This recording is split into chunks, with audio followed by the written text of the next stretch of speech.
Hi, everyone. Thanks so much for coming to this presentation on IPyflow, which is my kind of custom Jupyter kernel for Dataflow awareness. And so let's see what that means. So, OK. That is significantly better. Thank you. So just a little bit about me. So personally, when I'm not working on open source hobby projects, I'm trying to help my wife get started on our garden. So far, right now, that means transporting 9 cubic yards of dirt from our front yard to our backyard, which for people who use sane units, that's a little less than 7 cubic meters. Professionally, I'm an engineer at Databricks, very recently joined, last month actually. Before that, I was at Meta for 2.5 years. We actually have a bunch of former Meta colleagues here doing presentations, so they're great. You should check them out. And then before that, I did my graduate studies at the University of Illinois. And kind of toward the end of that, I worked in data management, and toward the end of that, I did a little bit of work on computational notebooks, and what you'll see today is kind of the spiritual successor to some of that stuff.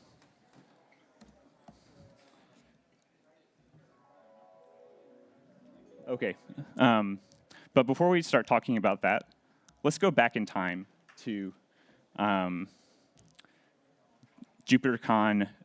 2018. You may remember there was a really excellent presentation by Joel Gruss called "I Don't Like Notebooks." If you haven't seen it, go check it out. It's great. But you could kind of summarize the key takeaway from that talk as notebooks are really, really powerful. But because of all of the hidden state, it's really easy to shoot yourself in the foot. So fast forward a couple of years later, there was a rebuttal at JupyterCon 2020 called "I Like Notebooks" by Jeremy Howard. Also really fantastic talk. And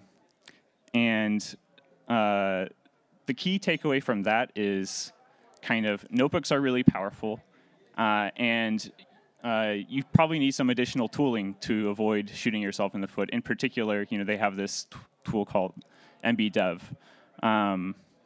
And I won't talk too much about that, but I think really what it comes down to it is that there's kind of a need for some additional tools on top of core Jupyter in order to make it easier to reason about. Core Jupyter is kind of like root access to your Unix shell, or basic Git without any nice interfaces on top, in that it's extremely powerful, but it's really easy for things to go wrong. So because of that, there's been a bunch of community-driven tools. Of course, there's mbdev. There's language server extensions for Jupyter, or JupyterLab. And then really interestingly, there's a bunch of these tools around trying to understand how the cells depend on each other, either via explicit user annotations, such as those in Metaflow or dfkernel, as well as those that try to kind of implicitly understand the dependency structure in your notebook by kind of doing some analysis on the code itself. So examples of that would be nbgather or lineapy. And it's this latter class of tools that kind of makes me think that the core takeaway is that for Jupyter, we really need Dataflow tooling around notebooks so that we know when I rerun an upstream cell, what do I need to run downstream in order to get my notebook back into a consistent state. And there's always going to be folks that say, isn't restart kernel and run all supposed to solve this? And yeah, that's true. You can always do that. But I always felt like it was a little bit of a cop-out to say this, because I don't want to restart and run my whole notebook every time I make a change upstream, personally. And in particular, what I would really like is a more reactive notebook experience, where when I change something upstream, everything downstream runs automatically.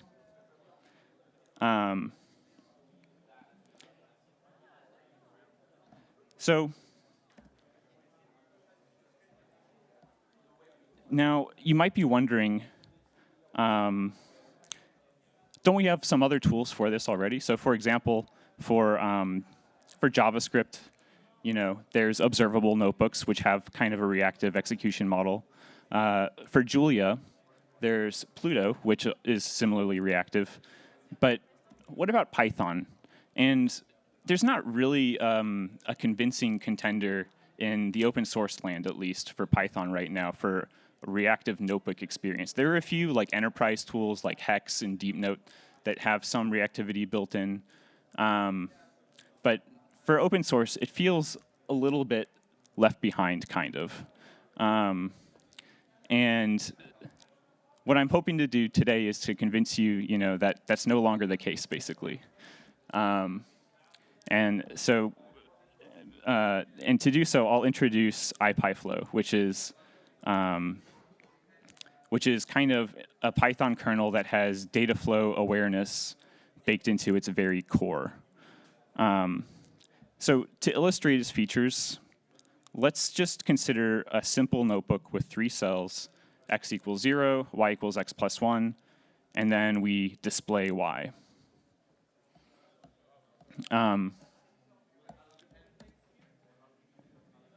So with IPyflow, if I go back and change and rerun that first cell to something else, like x equals 42, I'll get some execution suggestions next to the cells that indicate that I should rerun the second cell and that I should maybe avoid the third cell.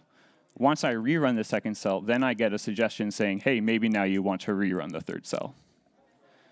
And you might say, that, that's all well and good, but anybody can kind of look at the assignments and figure out, what changed based on, which assignments ran. So let's look at a slightly trickier case. Let's suppose I have a list with 3 values, and then I display each of them in turn in the cells below. And then let's say I insert a new cell that will go and shove a value into the middle of the list.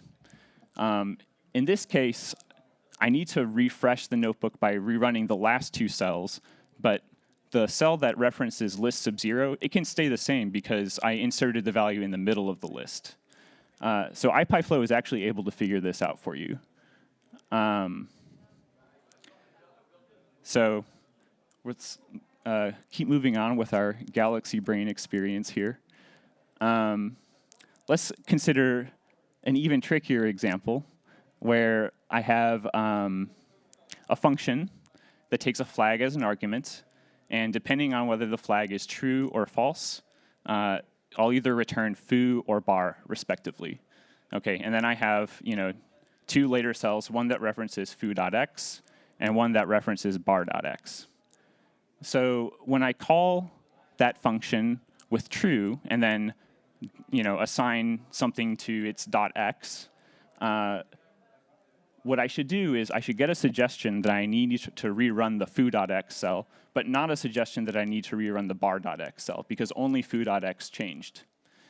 Similarly, if I pass false to this function and change the .x, now I should get a suggestion that I rerun bar.x, but not a suggestion that I rerun foo.x, because only bar.x changed. And so we're actually able to figure all of this stuff out. Okay, I need to actually look at my notes here because I can't see what that looks like on the screen. Give me just a sec. Okay, so great. What about some of the fancier language features that Python has, some more dynamic stuff? Well, let's suppose I have an outer function that defines a getter and a setter. The getter basically returns a value that was defined in the outer function scope. And then the setter basically uses the non-local keyword to update that value. And then what I have here then is in the next cell, I basically call the function to get my getter and setter, and then I have another cell that calls the getter. So when I call the setter, it needs to know that actually I need to rerun the getter cell because the x that was scoped to the outer function scope of the make getter setter function is something that actually changed. And I'm not showing it here, but I could assign to another value of x at a different scope, and I wouldn't get the execution suggestion on get x. So all of this requires really, really deep understanding of what data changed built into the kernel itself. Okay. What about classes? Everybody, Python is object-oriented. We should be able to understand what data changed in class stuff as well. So here's an example that shows that IPyflow also understands classes, class-level attributes, and instance-level attributes. So here's a case where I have an outer foo or an outer class called big foo, and it has a class-level attribute called shared, as well as a nested class bar that has methods little foo that return an instance of the outer foo class, as well as a little bar that returns the outer foo class itself. So then I have another cell that displays foo.shared. So when I call a chain of things that eventually assigns to a call of little foo.shared, I shouldn't get a suggestion next to the foo.shared cell because the thing that I assigned to was actually an instance of the outer foo class, and it didn't change the class level attribute of big foo. But when I do the same thing and assign to a long chain that eventually results in a call to little bar.x, here in this, so right now I'm assigned to little foo.shared, and I don't get the suggestion because nothing changed.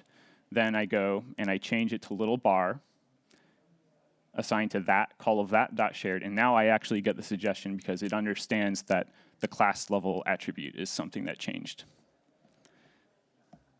Okay.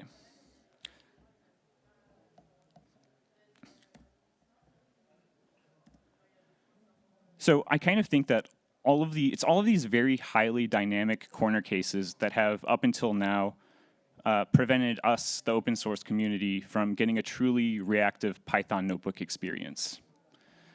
With IPyflow, we now actually have a way to understand exactly what data changed, when it got changed, and when it gets referenced. And I think so now is kind of the right time to get that kind of reactive Python notebook experience. So the way this works right now in IPyflow is you get opt-in reactivity by using a special keyboard shortcut for execution. So instead of like Control-Enter or Shift-Enter, you do Control-Shift-Enter or Command-Shift-Enter on Mac, and it will automatically rerun all of the cells that depend recursively on the cell that changed. And it's smart enough here to understand when dependency edge got broken. So here, after I reactively reran this stuff, I got rid of the X reference in the middle cell, and because of that, I broke the dependency chain between the first and the second cell. And so now when I rerun the first cell reactively, the reactive execution no longer happens. So right now we're getting reactive execution, break the edge, reactively re-execute the first cell, no reactive execution. Let's put X back in the second cell. My execution suggestion shows up, and now when I reactively re-execute the first cell again, everything reactively runs. Okay.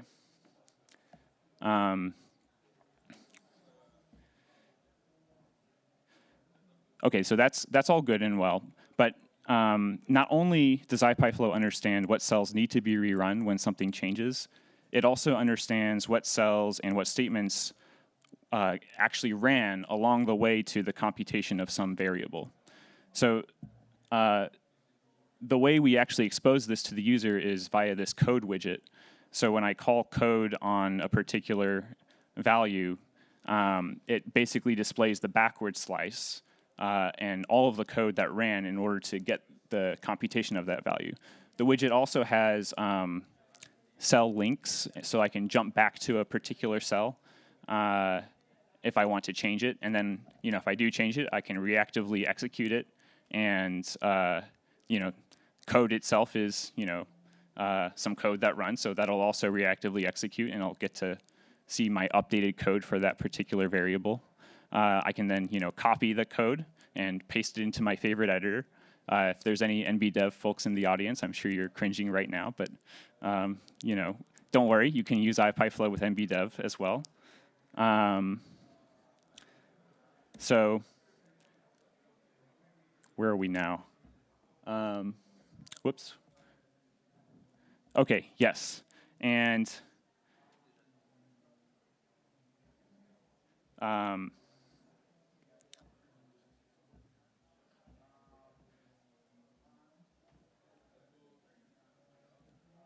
okay. So beyond that, there's another language feature that we can add once we understand really deeply, what data changed and when. And what that is, for IPyflow, we have these, if I want to make reactivity the default for certain data, I can prefix it with this dollar symbol, basically. So what this means is, if I prefix X with a dollar, then whenever a cell that references X, whenever X changes, all the cells that reference it will also automatically rerun, regardless of whether I used, the Command-Shift-Enter shortcut there. So in IPyflow, $1 means, watch this variable. If I use $2 what that means is, hey, watch this variable and not only run the cell that references it, but run everything that depends on that particular cell. And so the $2 syntax, which I don't show here, but I have in the next slide, can be used with, I don't know if I was already showing this, but it can be used with ipywidgets, basically, so that you can get cross-cell execution with ipywidgets. So here I'm, showing a slider where I've put $2 in front of slider.value, and so now whenever I change the slider, all of the cells that recursively reference slider.value get executed. So I can, basically change the frequency in my sign plot there in the slider, and it just automatically reruns for me across different cells.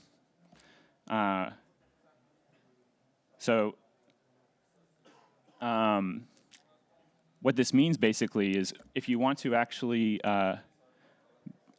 use other extensions such as stickyland, which allows you to kind of move cells around outside of the basic linear flow, you can build fully reactive dashboards on top of, basically just on top of JupyterLab and IPyflow. So here, I'm showing that same example, but I've moved the cells around. And basically, I have kind of an interactive dashboard. Okay, I need to figure out where I am. Okay, so you might be wondering, how is this actually implemented? The full details are kind of outside the scope of this talk, but I'll just say that the implementation is fairly portable. It works for different Python versions from 3.6 all the way to the bleeding edge of 3.11. It works for both CPython and Cinder runtimes. Probably not PyPy yet, but I haven't tested, so maybe it does work. It uses another one of my projects called Piccolo in order to implement kind of the Dataflow understanding. And if you're interested in learning more about it, you can check out the source code. And we've also got a couple of research papers, one that appeared in VLDB 2020 and one that I will present this year actually in Vancouver at VLDB 2023. And so hope to see you there if you want to learn more about this stuff. So in summary, kernels with Dataflow awareness are pretty cool, I think. That's a subjective statement, I know, but more objectively, IPyflow is one such kernel for Jupyter. And you can try it out today if you want. It's just pip install IPyflow. It will automatically install some front-end extensions for the reactive interface features for both Jupyter and JupyterLab. And hopefully one day we'll get to Colab and VS Code notebooks and all those other things. But until then, that actually brings me to my next point, which is really what I came here to JupyterCon to say, which is, drum roll. I think after working on this stuff, we really need Dataflow awareness baked into kernels. And just in the same way that, for dead code environments, as well as live code, there's like language server protocols. I think we need a language kernel protocol for notebook features and, for Dataflow kind of understanding in particular. So, you might say, well, a starting point for that could be, the Jupyter protocol. But if you look at the kind of request-reply paradigm for the Jupyter protocol, it has executions, inspections, completions, and history. All of these don't really have any internal notion of like a notebook or anything. They're kind of based off of IPython. So I think we need to like graduate the Jupyter protocol into a language kernel protocol that is fully notebook aware and has Dataflow capabilities. And then any editor that implements the protocol can basically get reactive execution out of the box.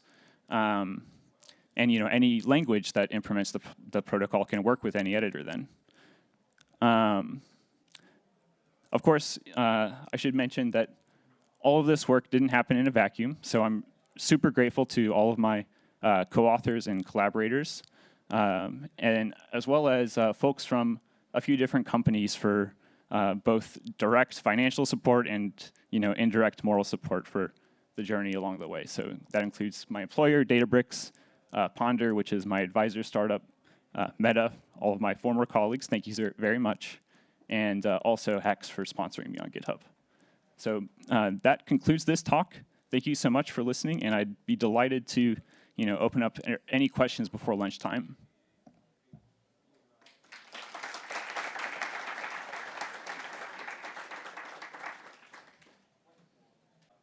So the question was, if I'm redefining the same variable multiple times, what's the actual intention? How do we understand the intention of the user? There's a few different heuristics you can use. The default thing that IPyflow does is it assumes that the intention of the execution is to happen from the top of the notebook to the bottom in linear order. So if I redefine a variable, it's not going to affect upstream cells, basically.